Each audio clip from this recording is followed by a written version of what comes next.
എന്തുവാടാ ഇത്? ഡേ ദൈവമേ, രേഷന്റെ ഫോണ്. ഇതെന്തുവാടാ അച്ഛന്റെ ഫോണ്? ഇതെന്തുവാടാ വേണം അത്രയും? ദേവാ അടിപൊളി. ആഹാ എന്ത് രസം. എടാ എന്റെ കാര്യം, ദൈവം തമ്പുരാനെ, എന്റെ സൺസ്ക്രീൻ. എടാ 750 രൂപയുണ്ടോ ഇത്? ദേവ ഇതെന്തുവാടാ പൂശുന്നത്? കേട്ടില്ല.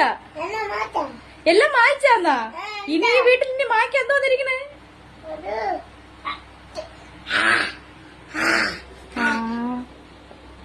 എന്റെ തമ്പുരാനെ, ചേട്ടന്റെ ഫോൺ. ദേവ ഇതെന്തുവാണ് കാണിച്ചു വെച്ചേക്കണേ? അച്ഛനെ ഫോണും തരില്ലയോ? എന്റെ തമ്പുരാനെ, ആഹാ എന്ത് രസം.